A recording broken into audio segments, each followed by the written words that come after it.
कहानी उन आम घरों की है जहां खाने वाले तो कई, लेकिन कमाने वाला एक मर्द ही होता है। बावजूद इसके उससे उम्मीदें कम नहीं होती। देखिए जी, सामने वाले वर्मा जी कैसी अच्छी तरह से सफाई करते हैं छुट्टी वाले दिन अपने घर की, और एक आप हैं। अरे यार, उनके पास कार है, ऑफिस पास में है और हफ्ते में 2 दिन की छुट्टी होती है, तो फर्क तो पड़ता है ना। मेरी तो शादी ही गलत हो गई। अरे कोई मस्त लड़का मिलता, कमाता भी, घुमाता भी, घर के कामों में भी मदद करता, लेकिन नहीं जी, हमारे वाले को तो कमाने से फुर्सत ही नहीं, और कमाई भी ऐसी कि कोई जरूरत पूरी ही नहीं हो रही है। सुनील बेचारा शीना को देखकर सोचता है कि शीना सही कह रही है। देखने में सुंदर है, घर का सारा काम कर लेती है, उसे तो कोई भी अच्छा लड़का मिल सकता था। क्या सोच रहे हैं? भागने का इरादा तो नहीं है? अरे नहीं मेरी प्यारी बीवी, मैं तो नहीं, पर डर है कि तुम नहीं कहीं भाग जाओ मुझे छोड़कर। शीला सुनील के मुंह से प्यार भरी बात सुनकर मुस्कुराती है। आप भी ना। सुनील एक दिन ऑफिस से घर आता है कि तभी शीना कहती है, सुनिए जी, वो मेरी सहेली आई थी, सारा दिन वो लोग यहीं थे, अब जा रही थी तो मैंने कहा नहीं नहीं, मेरे पति छोड़ आएंगे ना तुम्हें, तो रोक लिया मैंने। सुनील थोड़ी देर कुछ सोचता है, फिर कहता है, ठीक है, मैं कपड़े चेंज करके आता हूँ। अरे तेरे पति को तो लग रहा है कि अच्छा नहीं लगा। अरे नहीं नहीं, ऐसी कोई बात नहीं है, रुको मैं अभी उन्हें घर के कपड़े देकर आती हूँ। शीना अंदर जाती है जहां सुनील पलंग पर लेटा होता है। अरे क्या मजाक है, वो कह रही है कि आपने मुंह बना लिया।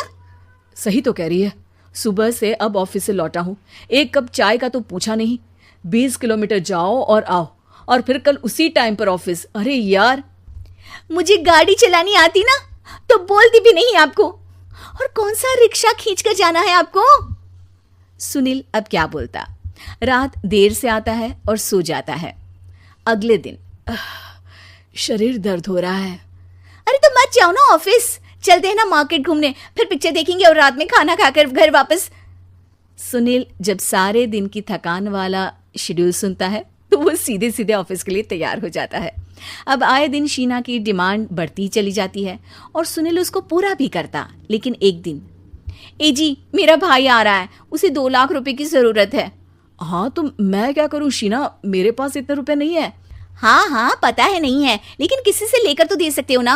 अरे मैं किससे मांगू, मेरे तो जानने में भी कोई नहीं है जिसके पास इतनी बड़ी रकम हो। तभी वहां शीना का भाई शीनू आ जाता है। जीजा जी कैसे हैं आप? अब मैं ठीक हूँ शीनू, अचानक इतनी बड़ी रकम की जरूरत कैसे पड़ गई? अरे जीजा जी, वो बिजनेस शुरू किया ना, तो उसके लिए पैसे की जरूरत है, काफी हो चुका है, थोड़ा पैसा बचता है तो मैंने सोचा आपसे ले लूं। अब देखो, मेरे ऑफिस में कुछ लोग हैं जिनकी सेविंग अच्छी है, मैं उन लोगों से बात करके देखता हूँ। सुनील ऑफिस से किसी से पैसे लेकर शीना को दे देता है। शीना वो पैसा भाई को दे देती है। 2 महीने बाद, अरे यार शीना, वो ऑफिस वाला आदमी अपने पैसे मांग रहा है, कैसे दूं? अपने भाई से बोलो ना पैसे दे दे। अरे हाँ हाँ दे देगा, कहाँ भागा जा रहा है, आप उनको बोल दो कि दे देंगे। थोड़े दिन बाद, शीना, वो आदमी मुझसे आज भी पैसे मांग रहा था यार, मैं तंग आ गया हूँ, ऑफिस जाते ही सामने उसका चेहरा दिखता है, क्या बोलूं, बार बार पैसे मांगता है। अच्छा मैं शीनू को फ़ोन लगाती हूँ, बात करके देखती हूँ। शीना भाई को फ़ोन करती है, लेकिन वो फ़ोन उठाता ही नहीं। लगता है भाई कहीं ऐसी जगह है जहाँ नेटवर्क की समस्या होगी। सुनील अगले दिन दोपहर को ही घर आ जाता है। उसका चेहरा उतरा और परेशान सा होता है। वो रोने लगता है। अरे क्या हुआ जी, आप इतना परेशान क्यों हैं? सब ठीक तो है ना? अरे नहीं शीना, कुछ ठीक नहीं है, मैं ठीक नहीं हूँ। तुम्हारे भाई के लिए मैंने जो पैसे लिए थे, उस आदमी ने आज भरे ऑफिस में सबके सामने मेरी बेइज्जती कर दी।